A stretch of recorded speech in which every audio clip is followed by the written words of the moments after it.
Halo semuanya, selamat datang di sesi eksplorasi materi kita kali ini. Coba deh bayangin sebentar, kita hidup di tengah kota megapolitan yang pergerakannya itu cepet banget. Gedung-gedung pencakar langit makin menjamur, transportasi umum makin canggih, dan teknologi itu udah bener-bener nempel di keseharian kita. Ya, kita lagi ngomongin Jakarta. Tapi pernah kepikiran nggak sih, di tengah pusaran modernisasi yang super masif ini, ada satu PR besar buat kita. Gimana caranya supaya anak-anak yang lahir dan gede di tengah hutan beton ini nggak kehilangan akar budayanya? Nah, disinilah kita nemuin satu solusi strategis lewat pendidikan. Hari ini, kita bakal membedah tuntas gimana sebuah kurikulum khusus dirancang buat jadi semacam jangkar budaya untuk anak-anak Jakarta. Tujuannya simple tapi penting banget, supaya mereka tetap bangga dan terus terhubung sama warisan tradisi Betawi yang unik banget ini. Oke, langsung aja kita mulai ya. Eksplorasi kita kali ini bakal menyusuri 6 pilar utama dari kurikulum ini. Mulai dari gimana kita menjaga akar budaya, kenalan sama ikon dan kesenian Betawi, belajar nilai moral dari cerita rakyat, melestarikan permainan tradisional, nyicipin secara virtual ya, kuliner dan upacara adat, sampai akhirnya ke pembentukan karakter generasi muda. Bagian pertama, menjaga akar budaya Jakarta. Tinggal di kota metropolitan itu emang luar biasa dinamis ya. Tapi, sadar atau enggak, ada resiko erosi budaya lokal di situ. Coba perhatiin kontras yang ada di depan kita ini. Di satu sisi, anak-anak kita tumbuh ngeliatin gedung-gedung tinggi, main gadget, bepergian naik MRT, realitas hidup modern banget lah pokoknya. Tapi, di sisi lain, identitas kota ini kan sebenarnya dibangun di atas tradisi Betawi yang sangat mengedepankan kearifan lokal dan rasa kekeluargaan atau paguyuban. Nah, tarik-menarik antara dua dunia inilah yang bikin edukasi berbasis lokal itu jadi mutlak banget diperlukan. Terus, apa jawaban pemerintah untuk tantangan ini? Kenalin, namanya PLBJ, singkatan dari Pendidikan Lingkungan dan Budaya Jakarta. Ingat ya, ini tuh bukan sekedar ekskul opsional yang bisa dipilih kalau mau aja.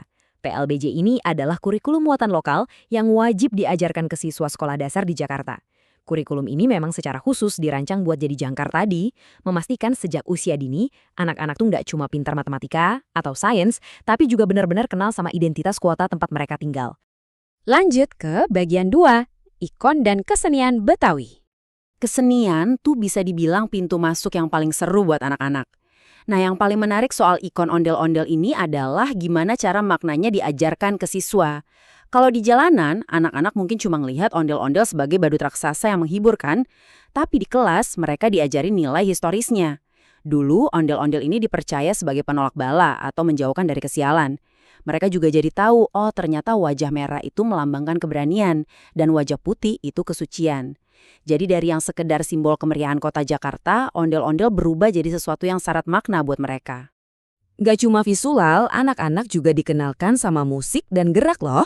Siswa di kelas-kelas awal diajak nyanyiin lagu daerah, sirih kuling yang iramanya ceria banget.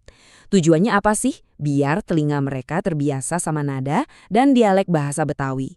Terus, mereka juga diajak praktek gerak dasar tari Betawi, kayak gerakan tanan yang namanya nguget. Ini seru banget, karena mereka nggak ngerasa lagi belajar nari secara kaku, tapi ini sebenarnya pendekatan edukasi praktis buat melatih kelenturan tubuh dan koordinasi motorik mereka sambil main-main.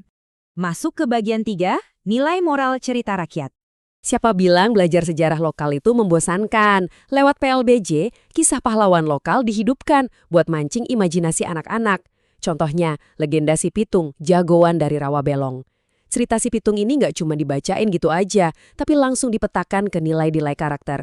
Siswa diajak buat meneladani keberaniannya ngelawan ketidakadilan, kejujurannya, dan pastinya sikap suka menolong orang-orang yang lemah. Cerita rakyat kayak gini tuh jadi semacam kendaraan yang pas banget ya, buat nanam nilai-nilai luhur moral sejak dini, tanpa terkesan menggurui. Bagian 4, melestarikan permainan tradisional Betawi. Kita sama-sama tahu lah ya, anak kota sekarang tuh gampang banget nempel sama layar gadget. Makanya PLBJ sengaja menghidupkan lagi permainan rakyat kayak Cici Putri dan Nenek Grondong. Coba perhatiin tahapannya deh.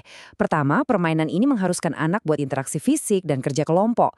Keterampilan sosial yang jujur aja mulai langka di era sekarang. Kedua, ada elemen bermain peran yang otomatis melatih imajinasi dan komunikasi mereka. Dan ketiga, mereka belajar langsung apa itu artinya jujur dan sportif ngikutin aturan main. Ini benar-benar simulasi kehidupan sosial dunia nyata yang kaya banget. Bagian 5, kuliner dan upacara adat. Oke, sekarang kita ngomongin sesuatu yang lumayan bikin lapar dan haus. Pernah denger bir pletok kan? Namanya sih mungkin kedengeran kayak minuman keras dari barat gitu ya. Tapi di kurikulum ini, anak-anak diajarin fakta aslinya. Ini adalah minuman tradisional yang 0% alkohol, sama sekali nggak ada alkoholnya.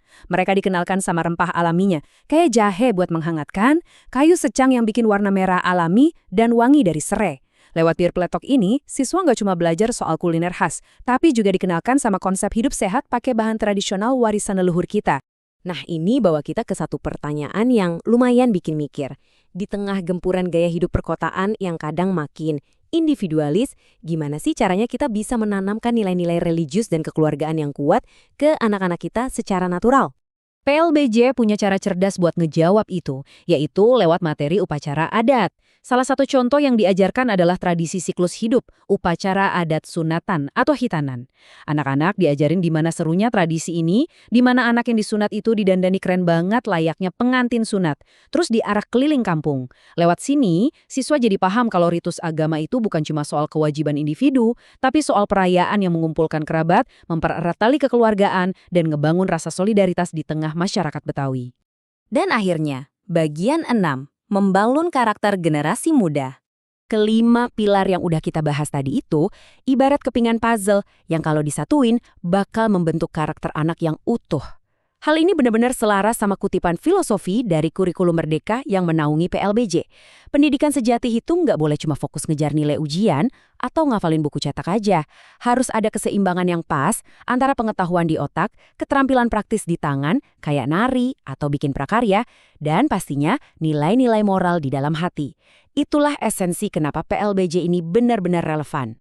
Kalau kita lihat proporsinya, PLBJ ini nyumbang langsung ke pembentukan profil pelajar Pancasila. Kurikulum ini bisa dibilang jadi alat pemersatu loh buat anak-anak Jakarta dari berbagai latar belakang, kelas sosial. Mereka disatukan oleh rasa kebanggaan lokal yang sama, diasah karakter moralnya lewat cerita rakyat dan main bareng, terus dibangun juga kesadaran lingkungannya. Dengan nerapin ini semua di usia dini, kita bisa mastiin kalau tradisi dan nilai luhur Betawi nggak bakal hilang ditelan zaman. Sebagai penutup sesi kita, saya pengen tinggalin teman-teman dengan satu pertanyaan ini buat direnungin. Pas kita lagi jalan-jalan di bawah bayang-bayang gedung tinggi Jakarta, atau lagi duduk manis di dalam MRT yang melesat cepet, coba tanyain ke diri sendiri. Di tengah pesatnya modernisasi ini, udahkah kita ikut andil merawat identitas lokal kota kita sendiri? Kehadiran pendidikan lingkungan dan budaya Jakarta ini ngasih kita harapan besar bahwa semodern apapun kota megapolitan ini nanti, dia bakal tetap punya jiwa dan jangkar budaya yang kuat. Makasih banyak ya udah gabung di eksplorasi materi kita kali ini. Sampai ketemu lagi di pembahasan seru berikutnya.